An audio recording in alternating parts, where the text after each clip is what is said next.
My dear students, good morning. ఈరోజు మనం third BA social వర్క్కి సంబంధించినటువంటి 5th సెమిస్టర్ సిలబస్ మనం చర్చించుకుందాం. 5th సెమిస్టర్లో 2 పేపర్లు ఉంటాయని చెప్పాను. ఒకటి fields of social work, 2 non governmental organisations. 5A 5B అంటాం. ఈరోజు మనం 5th సెమిస్టర్ 5Bకి సంబంధించినటువంటి టైటిల్ నాన్ గవర్నమెంటల్ ఆర్గనైజేషన్స్, అంటే తెలుగులో దీన్ని స్వచ్ఛంద సేవా సంస్థలు అంటాం. స్వచ్ఛంద సేవా సంస్థలు అంటాం. ఈ పేపర్ యొక్క టైటిల్ ముందుగా మీరు అవగాహన చేసుకోవాలి. ఎందుకంటే మై డియర్ స్టూడెంట్స్, పేపర్ యొక్క టైటిల్ అర్థం చేసుకున్నప్పుడు దాంట్లో ఉన్నటువంటి కంటెంట్ మీకు ఈజీగా అవగాహన అవుతుంది. స్వచ్ఛంద సేవా సంస్థలు, అలా స్వచ్ఛంద సేవా సంస్థలు ఎందుకు వచ్చాయి? ప్రభుత్వ సంస్థలు ఉన్నాయి కదా, మరి స్వచ్ఛంద సేవా సంస్థలు ఎందుకండి? అవి ఎందుకు, అవి ఏం చేస్తాయి అనేది మీలో సందేహం రావచ్చు. డియర్ సోషల్ వర్క్ స్టూడెంట్స్, స్వచ్ఛంద సేవా సంస్థలు నేటి సమాజంలో ప్రముఖ పాత్ర పోషిస్తున్నాయి. ప్రభుత్వ సంస్థలు ఉన్నాయి, ప్రైవేటు సంస్థలు ఉన్నాయి. ఈ ప్రైవేటు సంస్థలనే స్వచ్ఛంద సంస్థలు అంటున్నాం. నిజానికి మన సమాజాల్లో అనేకటువంటి సంఘటనలు జరుగుతుంటాయి, ప్రమాదాలు జరుగుతుంటాయి, మరణాలు జరుగుతుంటాయి, ఆర్థికంగా వెనుకబడేటువంటి వారు ఉంటుంటారు, వృద్ధులు ఉంటారు, పేదవాళ్ళు ఉంటారు. సో వీళ్ళందరికీ ప్రభుత్వ సహాయం అందించాలంటే కొంచెం సమయం పడుతుంది. కానీ తొందరగా మనం వాళ్ళని ఆదుకోవాలన్నా, వాళ్ళకి సహాయం చేయాలన్నా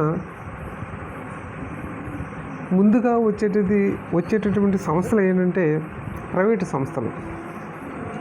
ఈ ప్రైవేటు సంస్థలు వచ్చి వెంటనే సమాజంలో ఆర్థికంగా వెనుకబడేటువంటి వారికి, కష్టాల్లో ఉన్నవారికి, ప్రమాదాల్లో ఉన్నవారికి, బాధల్లో ఉన్నవారికి తక్షణమే సహాయం చేయటం అనేది స్వచ్ఛంద సేవా సంస్థల యొక్క ముఖ్య ఆవశ్యకత, ముఖ్యమైన పని, ముఖ్యమైనటువంటి సూత్రాలు అవండి. దాన్ని మనం స్వచ్ఛంద సంస్థలు అంటున్నాం. ఇప్పుడు అర్థమైంది కదండి స్టూడెంట్స్, పేపర్ యొక్క టైటిల్ అర్థమైంది కదా, స్వచ్ఛంద సేవా సంస్థలు.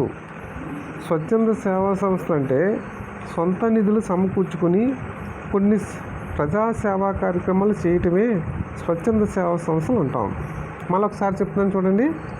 సొంత నిధులు సమకూర్చుకొని ఒక ప్రత్యేకమైన బాడీని ఏర్పాటు చేసుకొని ఆ సంస్థ ద్వారాగా ప్రజా కార్యక్రమాలు, ప్రజా సంక్షేమ కార్యక్రమాలు అవసరమైన వారికి అందించడమే స్వచ్ఛంద సేవా సంస్థల యొక్క పనితీరు అంటాం. నిజానికి మనకు దగ్గరలో మల్లికాపురం రోటరీ క్లబ్ ఉంది. అది ఒక స్వచ్ఛంద సంస్థ. రోటరీ క్లబ్ ఎటువంటి సేవలు చేస్తుంది మీకు తెలుసు. ఈ మధ్యని ఒక గ్రామంలో ఇల్లు అంటుకుపోయింది. వెంటనే ఆ రోటరీ క్లబ్ సభ్యులు వెళ్ళి వారికి తక్షణమే ఆర్థిక సహాయం అందించటం అదండి. అలాగే ఒక గ్రామంలో ఉచితంగా కంటి ఆపరేషన్లు చేసి వారికి ఉచితంగా కళ్ళజోళ్ళు పంపిణీ చేశారు. మరొక గ్రామంలో వికలాంగులకి 3 చక్రాల వాహనాలు ఒక 10 బహుకరించినారు.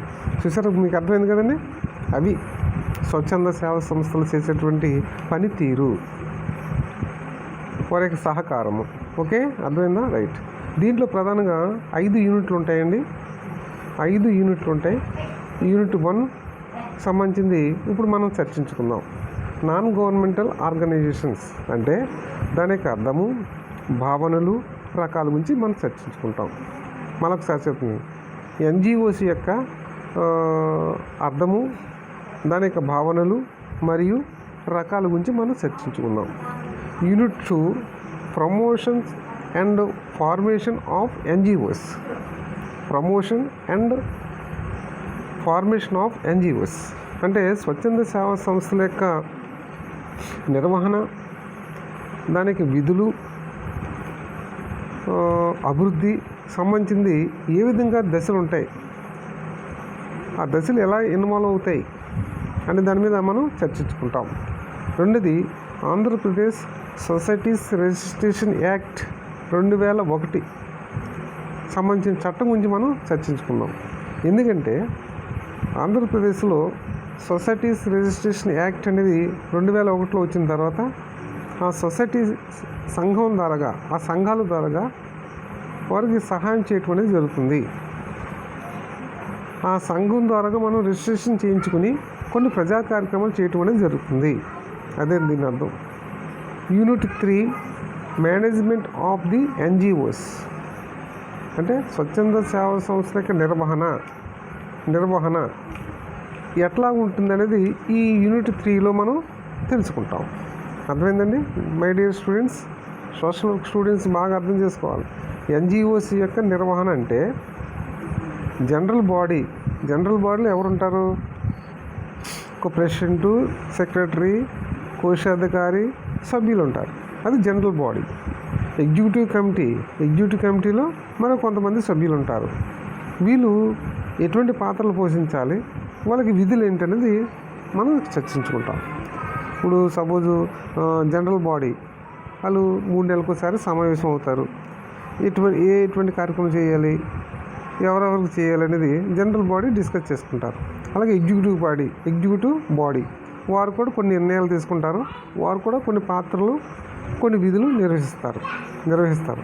సో ఈ విధంగా యూనిట్ 3లో మనం చర్చించుకుంటాం. యూనిట్ 4లో ఫైనాన్షియల్ మేనేజ్మెంట్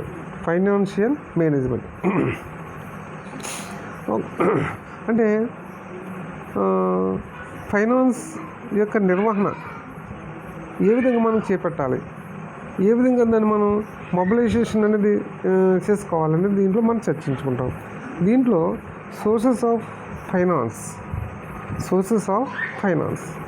ఫైనాన్స్కి ఎటువంటి అవకాశాలు ఉన్నాయి చేసుకోవటానికి, ఏ విధంగా చేయాలి అనే దాని మీద ఇక్కడ స్వచ్ఛంద సేవా సంస్థలు ఆలోచిస్తారు.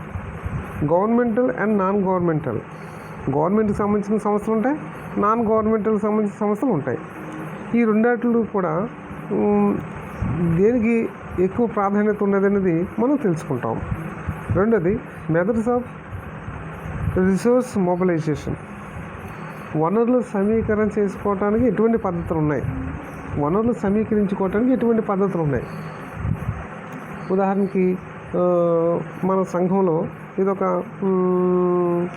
రోడ్ కానీ, లేదా ఒక కమ్యూనిటీ హాల్ కానీ, లేకపోతే ఇతర కార్యక్రమాలు కానీ తలపెట్టినప్పుడు మనం కొన్ని రిసోర్స్ మనం మొబిలైజేషన్ చేసుకోవాలి. అది ఎలా చేసుకోవాలి, దానికి పద్ధతి ఏంటి అనేది ఇక్కడ మనం చర్చించుకుంటాం. రెండోది కార్పొరేట్ సోషల్ రెస్పాన్సిబిలిటీ అంటే సోషల్ రెస్పాన్సిబిలిటీ, సామాజిక బాధ్యత, సామాజిక స్పందన అనేది దీంట్లో మనకు కనిపిస్తుంది. అందువల్ల ప్రతి ఒక్కరు కూడా సహకారం అనేది సోషల్ రెస్పాన్సిబిలిటీ మీద ఆధారపడి ఉంటుంది. అందరూ కూడా ముందుకు రావాలి, సహకరించాలి, సహాయం చేయాలి. ఇంకా లాస్ట్ యూనిట్ 5 ప్రాజెక్ట్ మేనేజ్మెంట్.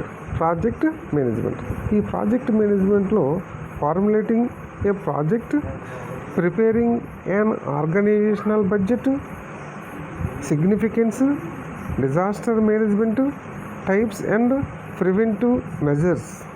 అదండి ఫిఫ్త్ యూనిట్ 5లో ప్రాజెక్ట్ మేనేజ్మెంట్. ఒక ప్రాజెక్ట్ అనేది ఎలా నిర్వహించాలి, దానికి సంబంధించినటువంటి ప్రిపేరింగ్ అంటే ఎలాగ జాగ్రత్తగా మనం దాన్ని ఆచరణలో పెట్టాలి, బడ్జెట్ ఎలా తయారు చేయాలి, బడ్జెట్కు సంబంధించిన విషయాలు ఎలా ఉండాలి అని దాని మీద మనం తయారు చేసుకుంటాం. రెండోది డిజాస్టర్ మేనేజ్మెంట్, అంటే విపత్తుల నిర్వహణ. మనకి విపత్తులు వస్తుంటాయి, రకరకాల విపత్తులు ఉంటాయి మనకి. ప్రధానంగా విపత్తుల గురించి మనం 2 రకాలు చెప్పుకుంటాం. ఒకటి సహజంగా వచ్చే విపత్తులు, రెండోది మానవ తప్పిద విపత్తులు వస్తుంటాయి. అంటే మ్యాన్ మేడ్ డిజాస్టర్ అంటాం. Man made disaster, natural disaster.